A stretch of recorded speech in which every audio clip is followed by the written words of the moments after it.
Welcome to the part 4 of Modern Indian History lecture series for the chapter 4 from the Bipin chandra. In this lecture, we are going to discuss about the Charters Act of 1833. We already have discussed East India Act, Charters Act of 1813 and other the Reformist Act. Now we are going to discuss this Charter Act of 1833, where we are going to see that the monopoly of the China over monopoly of British East India Company for the trade of with the tea and the opium will also be abolished, and the other traders will be allowed to do it with the China trade regarding it. Okay, so before moving to the lecture, I will request you to please go through this video till the end so that you will have a complete picture of the knowledge for this topic.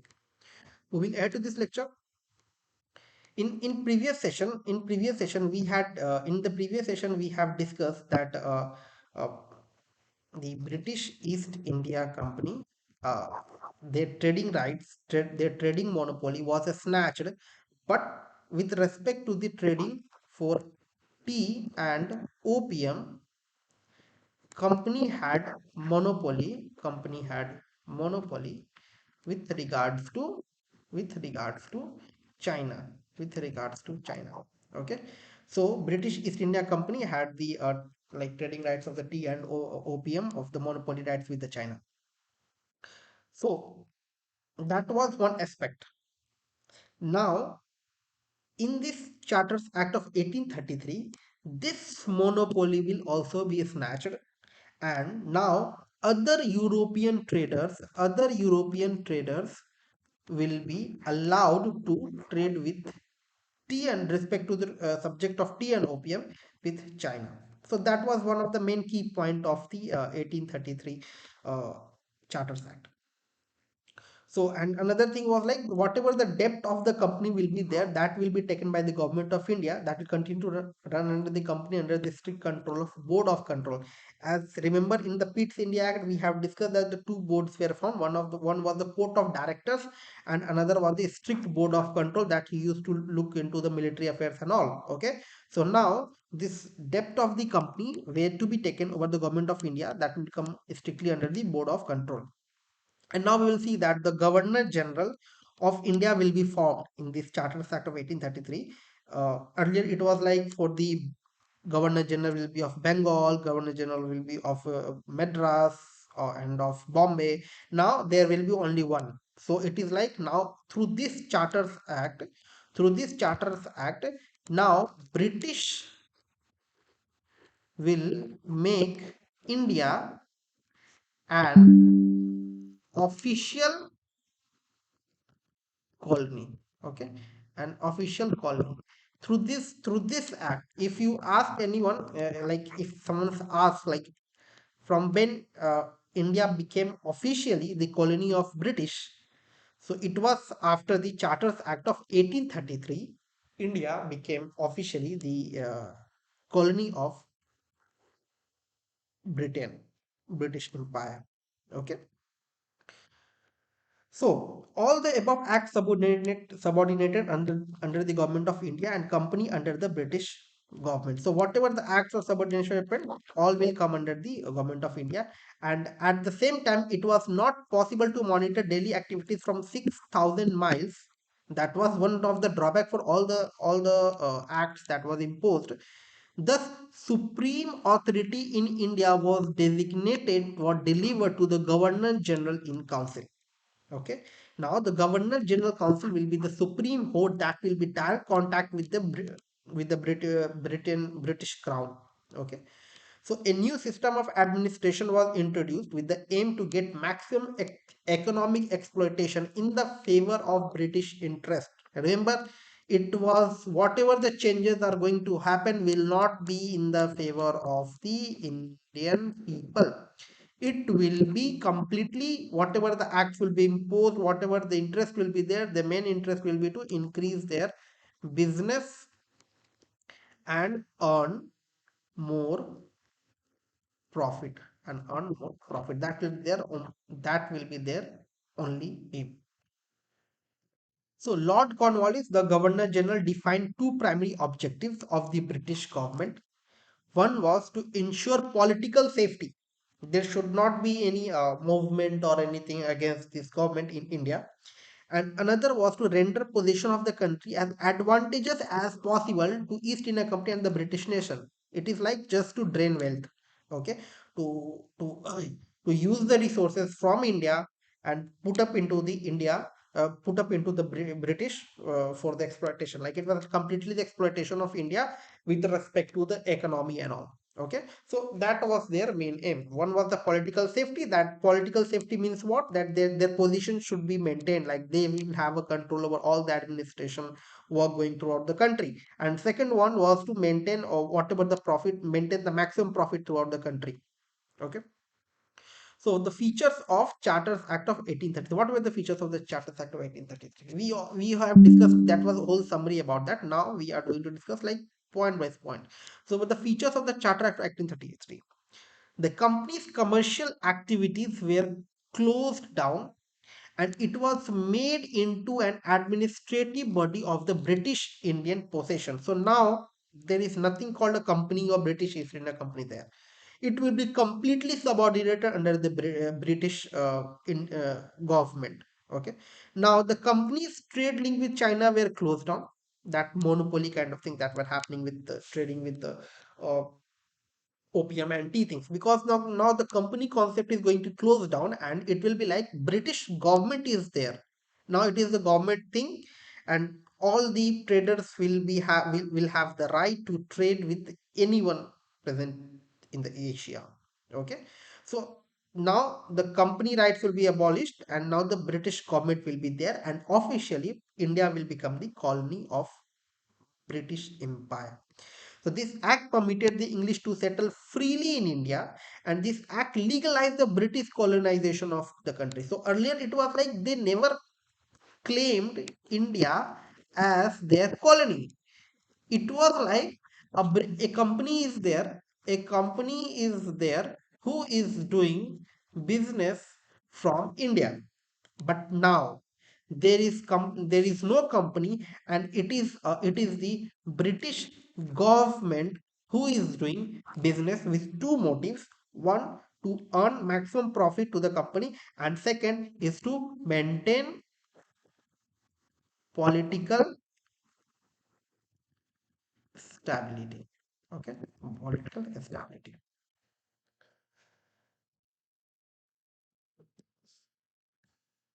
Uh, what were the provisions? So the company still possesses the Indian territories, but it had felt that I am trust of His Majesty. So the point I mentioned it because it was mentioned here.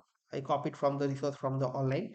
So it is like it is not like that. If British government is there, so the company buildings or whatever the things is there is not present. That will be abolished. No, company officials, company employees, company buildings, everything will be there, same as it was earlier.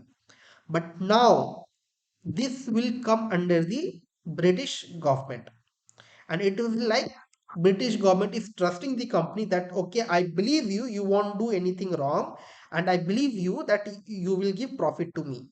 Okay, so that was the whole motive of the British government, and the company was still there, but not as earlier like British East India Company that they have a full control over the administration and all. No, company do not have any administration control, and whatever the administration control will be there, it will be under the British government. Yes, company is exercising those administrative work there in India, but it will be under the British government. Okay, earlier it was not like that. No. So India became officially a British colony through this Act of 18 Provisions Charter Act of 1833. So the Governor General of Bengal was redesignated as the Governor General of India, and this made Lord, remember this one, this made Lord William Bentinck the first Governor General of India. Lord William Bentinck became the first Governor General of India. Okay. Thus, the country's administration was unified under one control. Earlier, it was like what? Earlier, it was Madras was there, Bombay was there, and this Calcutta was there. Now, this Madras and Bombay will be abolished. Only Calcutta will be present. Okay, only Calcutta will be there, and Calcutta was the capital, became the capital of India. as earlier we have already read about it. The governors of Bombay and Madras lost their legislative powers. The governor general had legislative powers over entire British India. The governor general who settling at Bengal. The Governor General Council had the authority to amend, repeal, or alter any law pertaining to all people, places in British Indian territories, whether British, foreign, or Indian native is there or not. So it is like it will have a complete sole authority to exercise any power throughout the country, as it is the direct representative of the British Crown in India. Because it was difficult to control a country from 6,000 miles away, thus the Governor General was Governor General in Council was imposed into the India to look into all the administrative work for the country. The civil and military affairs of the country were controlled by the Governor General in Council. The Governor General's Council was to have four members. Governor General Council have the four members. Earlier it was also that it was 3 members. It was 4 members, but veto power was given. Earlier it has in that in the previous what to say. Uh, in previous other recognition act and all, it was like that veto power was not given, but here the governor general have the sole authority to do. So there is no question about veto power, and it will have a 4 members, and the fourth member had limited powers only. For the first time, governor general's government was called Government of India, and the council was India Council. Okay, so it was like nothing state related stuff is there. This time it is like the Governor General government was called Government of India and the council was called Indian Council. So it is like no particular government of a state it will be called, and no particular government of state it will called, and it will completely called as the Indian Council. Okay, Indian Council, and it will called as the Government of India. Indian Law Commission. The act mandated that any law made in India was to be put through British Parliament and was to be called as Act. Okay. Earlier it was like East India Company. They used to change whatever the policy is there as per their will. But now, no. Whatever the changes policy has to be made, it should be ratified with the British Parliament and it should be called as an Act. As per the Act, an Indian Law Commission was established, and the first Law Commission had Lord Macaulay as its chairman. Remember, first one Governor General was Lord William Bentinck, that Governor General of India. First Governor General of India was Lord William Bentinck, and the first Indian Law Commission by Lord Macaulay as the chairman. It sought to codify all Indian law. He had to represent all codified Indian law, but it was not that much great. A split in Bengal presidency happened, uh, like the act provided that the presidency of Bengal to be divided into the presidency of Agra and the Fort William, but this never came into the effect. So it was like no use. India's in government service. The first, this was like Indian people were not allowed to work with the British officials at that time. It was like the lower position. Even after that also, there was a restriction on it. But now Indians were allowed to work into the officials' work.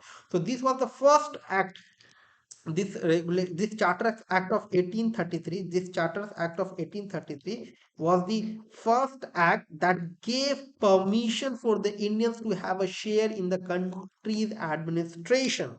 It's civil work, civil services examination and all. It stated that merit should be on the basis of employment to the government service, not by the birth, color, religion, or race.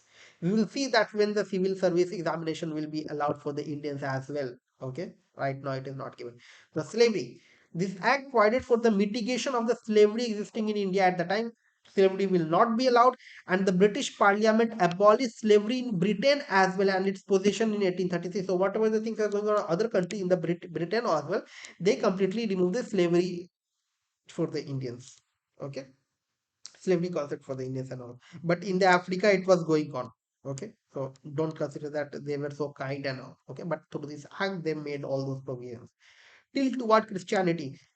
So their main motive of them was to conversion of religion. So conversion of religion was also one of the concept under them, where something called as proselytization that we discussed previously. So their main aim was to consider as many people religion into the Christian.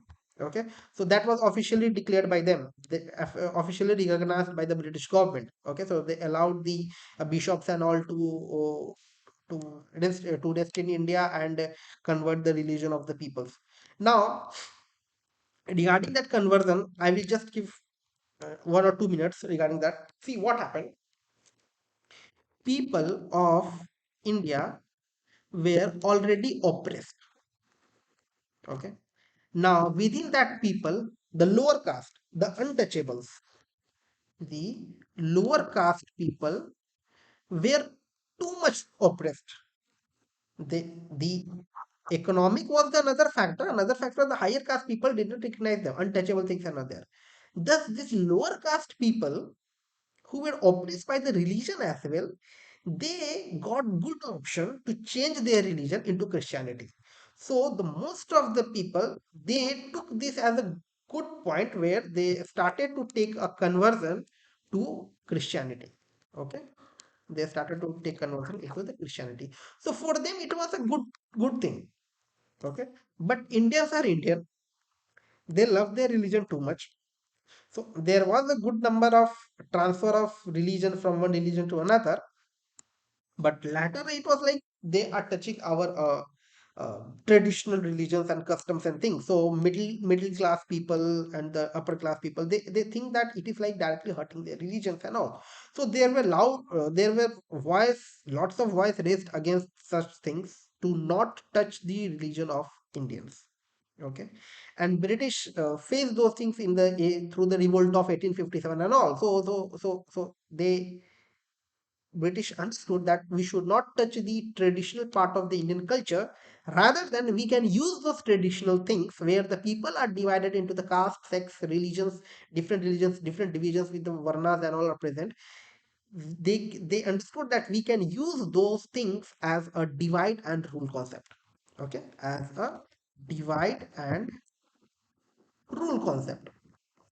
Now, what happens in divide and rule concept? It is like they basically divide and rule concept. They tried to impose those things between Hindu and Muslim. Later, we will see that these Hindu and Muslim, they will understand that there are lots of differences between them, but they have a one common enemy, and this will lead to your one organization, that will be your Congress, and thus our national movement will start. So that was the whole overview. Okay, that was the whole overview, how it is like divide and rule. That concept came like the religions, they tried to impose Christianity into the lower caste people, and lower caste people also want, they were completely oppressed by the upper caste people and the middle class people. So they tried to change their religion in the Christianity, but later it was like the most of the people were in the upper and the middle, so they took the raised the voice against it, and that will see in the revolt of 1857 and all will raise. Various revolts will occur, and the British understand that they should not touch the religion of India. So divine and rule will be there, and mainly the divine and rule they try to impose between the Hindus and Muslims. But the Hindus and Muslims, they will come to understand that we have only one enemy, one common enemy to tackle with for all our problems is the British, and thus the one Congress group will be formed, and after that we will see the national movement and all will be there. Okay, so that was the whole summary of how the coming lecture will be there. What is the topic will be involved in that. Okay. So the significance of the Charter Act of 1833. So till it was questioned, so we have already discussed, since the number of British resident in the country was increased, the act allowed for the having three bishops in India. So it was like now the British people, all the sections of the British people, the monopoly has been removed, so people will allowed and work in India. So they should have their own prayer thing. So for that they allowed to have three bishops in India for their religious activity in India. Okay, so it also sought to regulate the establishing Christianity institutions in India, as we have already seen the Pits in Act as well. So their main aim was to do this act was like to call bishops and all to have their religious ceremony in India. So someone should be there to conduct their religious activity. So they called so through this act, and it made too much tilting to other Christianity. What is the significance of Charters Act of 1833? It was the final step in the centralization of Indian administration, the ending of the East India Company commercial activities, and making it to the British Crown's trustee in administration of India. Now the British government is officially working in India, and codification of law under the Lord Macaulay, and the provisions for India in the government services. Okay, so this was all about in the Charters Act of 1833. I hope you have liked this video. Please like and subscribe. This is a new channel. We really need your support. Thank you.